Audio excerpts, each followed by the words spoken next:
ძვირფასო თანამემამულეებო მოგესალმებით. დღეს თქვენთან ერთად უნდა გავმიხილოთ მნიშვნელოვანი საკითხი, როგორიც არის შეერთებული შტატების ძალისხმევა გაუმჯობესოს ურთიერთობები ისრაელსა და თურქეთს შორის. ეს საკითხი დიდი ხანია პრობლემას წარმოადგენს. თურქეთი ისრაელში მიიჩნევა ნომერ მეორე საფრთხედ ირანის შემდეგ საზოგადოებრივი გამოკითხვების შედეგად და ურთიერთობები ისრაელსა და თურქეთს შორის შეწყვეტილია პრაქტიკულად ყველა დონეზე თურქეთის ინიციატივით.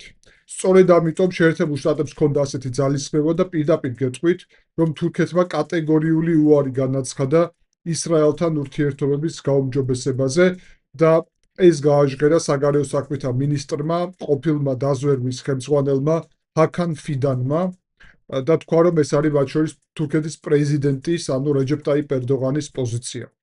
დღეს ჩვენ თქვენთან ერთად გამიხილავთ ამ საკითხს, ვისაუბრებთ იმაზე, თუ რა ტიპის ურთიერთობები გააჩნიათ ისრაელს და თურქეთს, რატომ სურს შეერთებულ შტატებს ამ ურთიერთობების გაუმჯობესება, რატომ თქვა უარი თურქეთმა, რა შედეგები ექნება ამ გადაწყვეტილებას და აი ამ მოვლენებს. ვფიქრობ, ძალიან მნიშვნელოვანი საკითხია. პირველ რიგში გთხოვთ, რომ აუცილებლად დაალაიქოთ ეს ანალიზი, ეს მნიშვნელოვანია ჩვენი არხის შემდგომი განვითარებისთვის და ახალი ანალიზების გასაკეთებლად. გარდა ამისა, გთხოვთ დასწრეთ, რომ დაწეროთ თქვენი მოსაზრებები კომენტარებში, არავის შეურაცხყოფის გარეშე. ამავდროულად შეგიძლიათ გამოიწეროთ არხი, ჩართოთ შეტყობინებები, რათა მიიღოთ ახალი ინფორმაცია მალევე და დაუყოვნებლივ და ასევე შეგიძლიათ მხარი დაუჭიროთ არხს აღწერაში მოცემული საშუალებების მეშვეობით. ძვირფასო თანამემამულეებო, ესე იგი, მნიშვნელოვანი საკითხი უკავშირდება იმას, რომ თურქეთის საგარეო საქმეთა მინისტრმა ჰაკან ფიდანმა ინტერვიუში, როდესაც ეს ვრცელი პრესკონფერენცია იყო და ინტერვიუს ფორმატი ჰქონდა მათ შორის, ჰაკან ფიდანის სადმი დასმულ კითხვას ბერძენი ჟურნალისტის მიერ, ეს ძალიან მნიშვნელოვანია, მოგვიანებით გეტყვით, რატომ არის მნიშვნელოვანი. ჰაკან ფიდანმა თქვა, რომ გამორიცხულია ნეტანიაჰუსთან ურთიერთობების აღდგენა, რომელიც აწარმოებს ბრჭყალებში გენოციდიალურ პოლიტიკას. და ეს მოყვა კითხვას, რომელიც უკავშირდებოდა შეერთებული შტატების ძალისხმევის შესახებ ინფორმაციის გავრცელებას მედიაში. უნდა ითქვას, რომ ბერძენი ჟურნალისტის კითხვა მოიცავდა ამას, რომ შეერთებულ შტატებს სურს და ეს სხვადასხვა ახლა წყარო ამას ადასტურებს, აღადგინოს ურთიერთობები თურქეთსა და ისრაელს შორის. რატომ სურს ეს შეერთებულ შტატებს? პრინციპში გასაგებია, რადგანაც რეგიონში არის შექმნილი ურთულესი ვითარება გეოპოლიტიკური, დაპირისპირება ირანთან არის პრაქტიკულად ძალიან დიდი ალბათობის მქონე. უკვე ვართ დაპირისპირების ფაზაში, რამდენად იქნება სამხედრო მოქმედებები, ამას ვნახავთ, მაგრამ მთელი ახლო აღმოსავლეთი ახლა ეპიცენტრშია ყურადღების და რა თქმა უნდა შეერთებული შტატებისთვის ფუნდამენტური მნიშვნელობის არის, როდესაც საუბრობთ ისრაელის მიმართ თურქეთიდან მომდინარე საფრთხეებზე, ამავდროულად, რა თქმა უნდა, თურქეთს შეუძლია თეორიაში ჰქონდეს პოზიტიური როლი ამ მიმართულებით, ანუ შეამციროს საფრთხეები ისრაელის მიმართ. თურქეთი არის ნატოს წევრი ქვეყანა და შესაბამისად შეერთებულ შტატებს სურს, რომ თურქეთი იყოს სანდო პარტნიორი, თუმცა თქვენთან ერთად ჩვენ განვიხილეთ ბოლო დღეების განმავლობაში, რომ თურქეთი ცალკე აყალიბებს ისლამურ ნატოს, უпростоრად სურს შეერთება აი ამ უკვე ჩამოყალიბებული საუდის არაბეთი და პაკისტანი სამხედრო გაერთიანებაში და გეტყვით, რომ ამ მიმართულებით არის სიახლე, რომ მხარეები ადასტურებენ მიმდინარე მოლაპარაკებებს თურქეთის გაწევრიანების თაობაზე. ანუ შეერთებულ შტატებს სურს ერთი მხრივ გაუმჯობესოს ურთიერთობები თურქეთს და ისრაელს შორის და მეორე მხრივ შეგვიძლია თქვათ, რომ პრაქტიკულად სურს გარკვეულწილად შეზღუდოს თურქეთის, ასე ვთქვათ, ნაბიჯები დასავლეთისგან აღმოსავლეთისკენ. თურქეთისთვის ზოგადად მიმდინარეობს დიდი კონკურენცია ახლა, თუ სად აღმოჩნდება თურქეთი დასავლეთის ბანაკში თუ აღმოსავლეთის ბანაკში, აღმოსავლეთი პირობითად, ანუ ეს იქნება დასავლური ცივილიზაციის შემადგენელი ნაწილი, თუ იქნება ავტორიტარული ცივილიზაციის, ანუ გარკვეულწილად ავტორიტარული ბანაკის უბრალოდ, ანუ დაყოფა არ მიმდინარეობს დასავლეთ-აღმოსავლეთის მიმართულებით. იაპონია, სამხრეთ კორეა აღმოსავლეთში მდებარეობს. პირობითია ეგ ტერმინი დასავლეთი, ანუ დემოკრატიული და ავტორიტარული ბანაკი აშკარად ჩამოყალიბებულია. რამდენიმე კომენტარში წავიკითხე და მესამე მსოფლიო ომის კონტურები ჩანსო და ნამდვილად მასე არის კონტურები გადალაგება გარკვეულწილად ნამდვილად ჩანს და რა თქმა უნდა ძალიან ბევრი მოთამაშეს სურს რომ თურქეთი იყოს ამა თუ იმ მხარეს.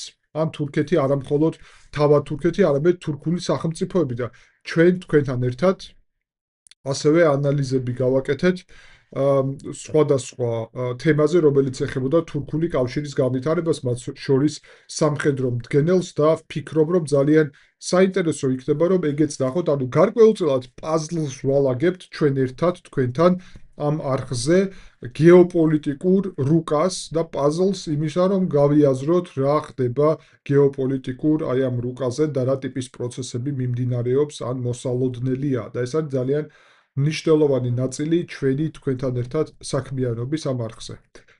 რომ დაუბრუნდეთ ჰაკან ფიდანის განცხადებებს, უნდა ვთქვათ, რომ ჰაკან ფიდანმა პირდაპირ განაცხადა და ციტატას წავიკითხავ, რომ თქვენ იცით ჩვენი პრეზიდენტის სურვილი და პოზიცია, თურქეთმა აღიარა ისრაელი დიდი ხნის წინ, მართალია ეს რა თქმა უნდა, აქ ჩემ შეფასებას მივიცემ, მაგრამ ნამდვილად არა რეჯეპ ტაიპ ერდოღანის დროს აღიარა, ასე რომ თვლად საუბარი იმაზე, რომ რეჯეპ ტაიპ ერდოღანი არის გარკვეულწილად ამ აღიარებასთან კავშირში, არ შეიძლება, ანუ შესაძლოა ეს აღიარება გარკვეულწილად დღეს ჩავთვალოთ, რომ ნაკლებად აღიარებულია ისრაელი, იმიტომ რომ ყველა კავშირები შეწყვეტილია პრაქტიკულად, რაც სწორედ აი აღიარების კონტექსტში არის. ანუ აღიარება თავის თავში გულისხმობს მათ შორის აი კავშირების არსებობას.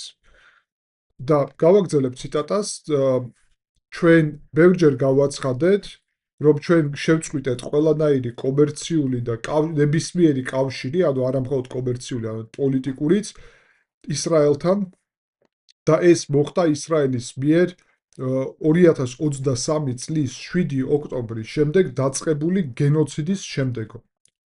და აქ დავასრულოთ მისი ციტატა.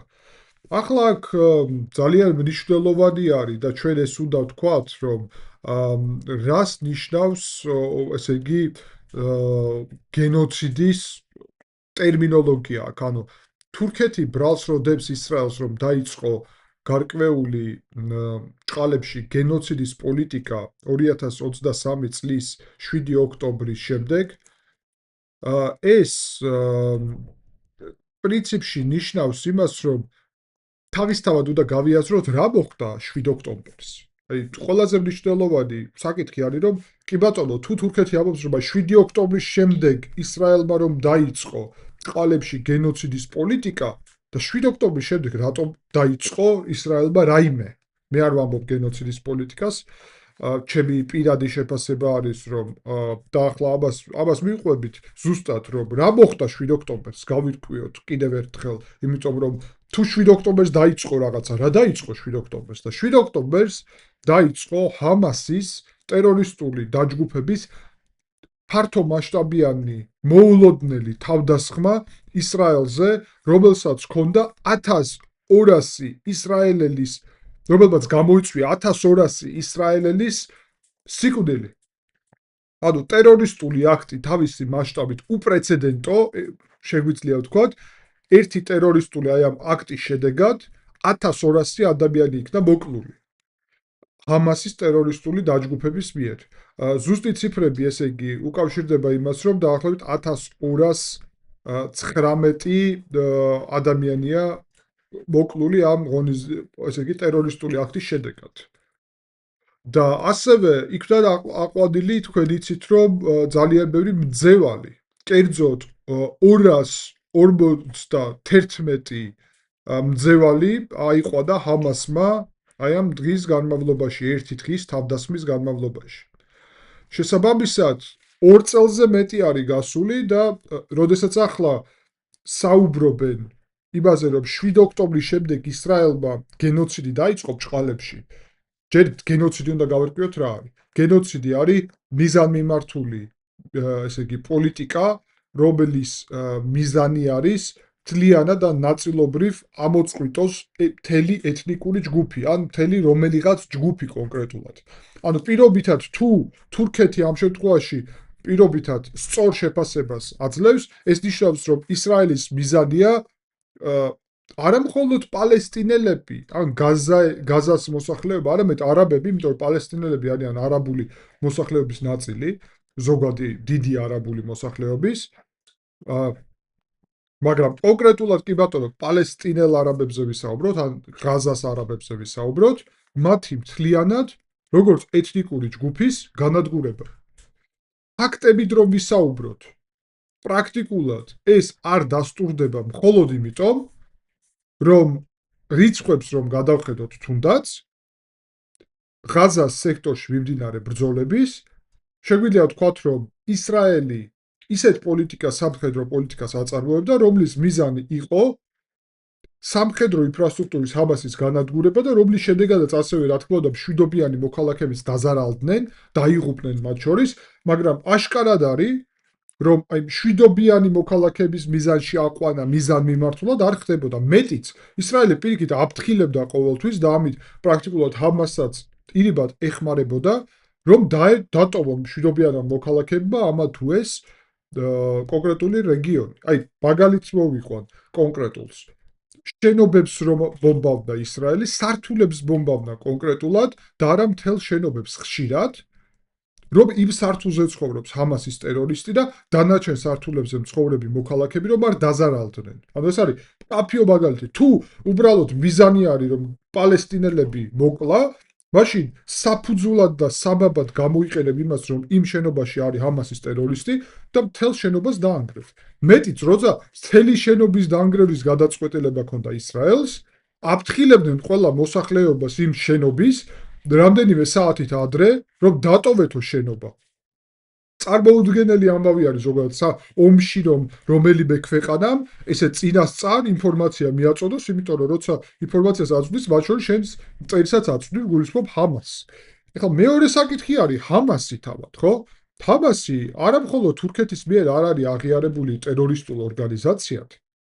ჰამასის ბრძოლა თურქეთის მიერ ხშირად შეფასებულია როგორც თავისუფლებისთვის, პალესტინელების უფლებების და თავისუფლებების ბრძოლა. ანუ შესაბამისად, თურქეთი პრაქტიკულად არ ეწინააღმდეგება ჰამასის მოქმედებებს ამ კონტექსტში, მაგრამ მეცაც გეტყვით, თურქეთი ჰამასის მთავარი იდეოლოგიური მოკავშირეა. მთავარი.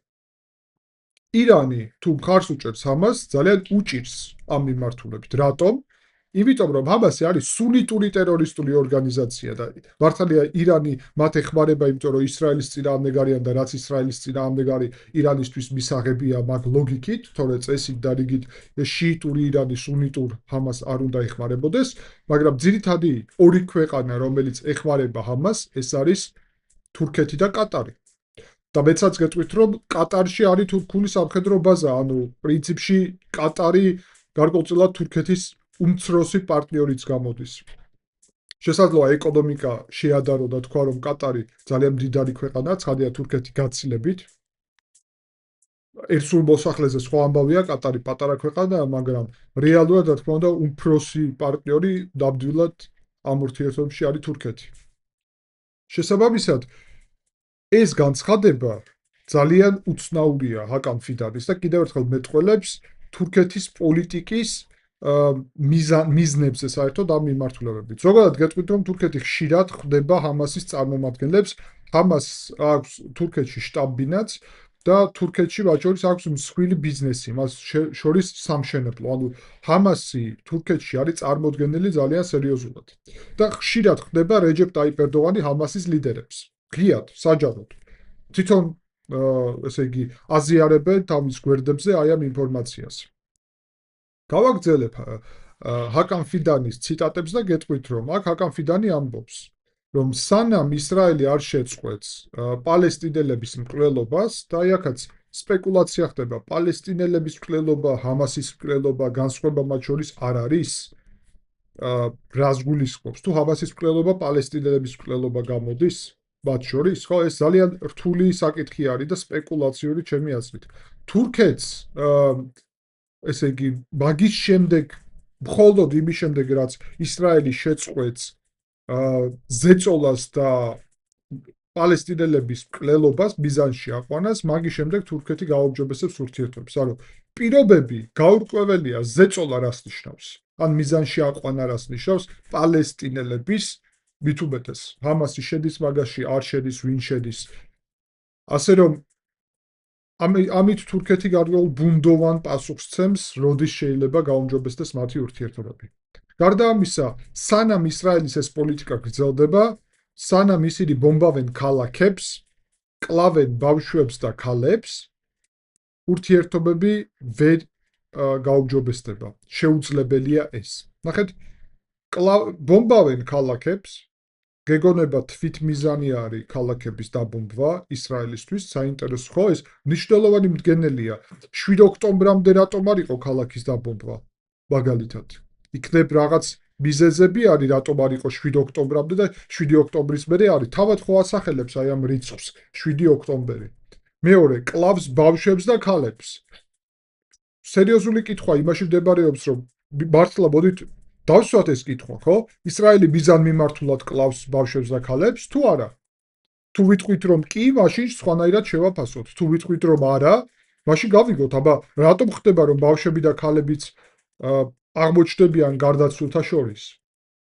იმიტომ ხობარა, რომ ჰამასი თავის ქმედებებში ფარად იყენებს ადგილობრივ მოსახლეობას ხშირად და ამით ზარალდება რიგითი მშვიდობიანი მოქალაქე, რომელსაც ჰამასის საქმიანობასთან არანაირი კავშირი არ აქვს. ეს არის ძალიან სერიოზული კითხვა. ნახეთ და ყველაზე მნიშვნელოვანი, რასაც აგრძელებს ჰაკან ფიდანი. თქვენ ვერ ნახავთ ვერავინ, რომ თელ-ავივს ესე იგი თელ-ავივში ჩადიოდეს, ანუ იგულისხმება პოლიტიკური ლიდერები, გარდა საბერძნეთის პრემიერ-მინისტრისა. ეს თქვა ჰაკან ფიდანმა. ანუ ბერძენ ჟურნალისტს უპასუხა, რომ აი ამ პოლიტიკის ფარგლებში, რომელიც წეღან დაახასიათა დეტალურად, როგორც ხედავთ ჰაკან ფიდანმა და ძალიან აგრესიულად დაახასიათა, ერთადერთი რომელიც ჩადისო თელ-ავივში, მართალია იერუსალიმში იყო ჩასული და არა მხოლოდ ისრაელის, არამედ ასევე კვიპროსის პრემიერ-მინისტრიც, მაგრამ პრეზიდენტი იყო ჩასული კვიპროსის და საბერძნეთის პრემიერ-მინისტრი, მაგრამ მნიშვნელოვანი ის არის, რომ არ ახსენა იერუსალიმი, კი ბატონო, გასაგებია რატომაც და ამავდროულად თქვა, რომ მარტო საბერძნეთი, ანუ ეს არის მათ შორის კაფიო გზავნილი თურქეთის იმ სამხრივი ახალი შეთანხმების წინააღმდეგ, რომელიც რეგიონში არის დადებული. ანუ რაზეც ჩვენ თქვენთან ერთად ცალკე ანალიზი გავაკეთეთ და მე მოგიწოდებთ, რომ წახვიდეთ და აუცილებლად ნახოთ ეგ ანალიზი, ახლა აქ მივუჩითებ ასევე ამ ანალიზს. თუ თქვენ გაინტერესებთ ეგ თემა, იმისთვის რომ სრულყოფილი ინფორმაცია გქონდეთ, ამ სამხრივი შეთანხმების წინააღმდეგაც გამოდის ჰაკან ფიდანი აშკარად. და შემდეგ უკვე ფიდანი აგრძელებს, რომ ესე იგი ნეტანიაჰუ ვერსად ვერ მიდის, ვიზიტებს ვერ ატარებს, ნეტანიაჰუსთან არავინ არ მოდის, რადგანაც ნეტანიაჰუ აი ამ ყველაფერში არის დამნაშავე. თურქეთი ჩემპიონი არისო, ანუ აი ესე ტერმინს იყენებენ ხოლმე, ანუ სოფლიო მასშტაბით ლიდერი არის, ასე ვთქვათ, ვინც ნეტანიაჰუს ადმინისტრაციის უკანონო ქმედებების წინააღმდეგ საუბრობს, თურქეთი ამავდროულად პრიორიტეტს აძლევს დიპლომატიას და არა სამხედრო მოქმედებებს. ეს ძალიან საინტერესო ხაზგასმაა, ანუ თურქეთი აქ ამბობს, რომ ჩვენ შეგვიძლია სამხედრო მოქმედებებსაც მივცეთ პრიორიტეტი, მაგრამ დიპლომატიას ვაძლევთ პრიორიტეტს. ანუ ვის წინააღმდეგ სამხედრო ქმედებების პრიორიტეტი? ისრაელის, თურქეთის მიერ ჩნდება სწორედ ეს მდგენელი სერიოზული. შეგახსენებთ, რომ მეორე ადგილს იკავებს თურქეთი, როგორც საფრთხე ისრაელის საზოგადოების გამოკითხვებში ირანის შემდეგ, რომელიც პირველ ადგილზე არის. თურქეთი იღებს მონაწილეობას, ესე იგი, შემდეგ ფიდანი აცხადებს პრეზიდენტ ტრამპის ძალისხმევაში ცეცხლის შეწყვეტის მიმართულებით ღაზაში, ხოლო ბოლო თვეების განმავლობაში ისრაელი არაერჯერ არ ღვევს აი ამ ღაზას და ჩვენთვის პრიორიტეტულია ის რომ თურქეთის შეიარაღებული ძალები იყვნენ წარმოდგენილიო ღაზაში სამშვიდობო ძალების ფარგლებში და ჩვენ ვეწინააღმდეგებით იმას, რომ ისრაელი წინააღმდეგობას ქმნის თურქეთის მშვიდობის მყოფელების აღმოჩენისთვის ღაზაში როგორც სამშვიდობო კონტინგენტი. ახლა უკვე ჩვენ თქვენთან ერთად უნდა განვიხილოთ სწორედ ეს საკითხი, რომელიც არის ძალიან სერიოზული მნიშვნელობის. პრაქტიკულად თურქეთი ერთი მხრივ აქ ღიად აცხადებს, რომ სამხრივი შეთანხმება ისრაელის საბერძნეთი კვიპროსი არის საფრთხე თურქეთისთვის. ამავდროულად თურქეთი პირდაპირ აცხადებს, რომ ისრაელთან ურთიერთობის გაუმჯობესებას არ აპირებს. აქვე უმატებს, რომ ჩვენ გვირჩევნია დიპლომატიური გზა ვიდრე სამხედრო, მაგრამ როცა ახსენებს სამხედროს, ესე იგი არ გამორიცხავს სამხედროს არსებობასაც. აქვე ჩვენ თქვენთან ერთად ვხედავთ თურქეთის ქმედებებს სირიაში, ძალიან აქტიურ პოლიტიკას და ამაზე ცალკე ანალიზებს ვაკეთებთ ხოლმე და შეგიძლიათ ნახოთ აუცილებლად სრულყოფილად გექნებათ წარმოდგენა. კვიპროსზე გეტყვით, რომ სექტემბრიდან, აი 2025 წლის სექტემბრიდან სამჯერ არის გაზრდილი კვიპროსზე თურქული შეიარაღებული ძალების შემადგენლობა. დაახლოებით 12,000-დან გაზრდილია 40,000-მდე სექტემბერში. და იმის შემდეგ იქ არიან. საბერძნეთის მიმართულებით დაპირისპირება და დაძაბულობა უფრო მაღალ ხარისხს იძენს და თურქეთი პირდაპირ ამბობს, რომ უნდა ღაზაში იყოს წარმოდგენილი მისი შეიარაღებული ძალებით. ჩვენ გვახსოვს, რომ წლების წინ, მათ შორის აი ამ ძალიან მნიშვნელოვანი მოვლენების შემდეგ, რომელიც 7 ოქტომბრი დაიწყო, თურქეთში შეიცვალა სასწავლო, ესე იგი, პროგრამა, რომელშიც ჩაიწერა, რომ ღაზა არის თურქული სამშობლოს შემადგენელი ნაწილი. და ამაში გულისხმობენ იმას, რომ ოსმალეთის იმპერიის დროს ღაზა შედიოდა პალესტინა მთლიანად, ეგ ტერიტორია შედიოდა ოსმალეთის იმპერიის შემადგენლობაში. ამავდროულად ძალიან მნიშვნელოვანი არის, რატომ სურს თურქეთს იქ ჯარით ყოფნა.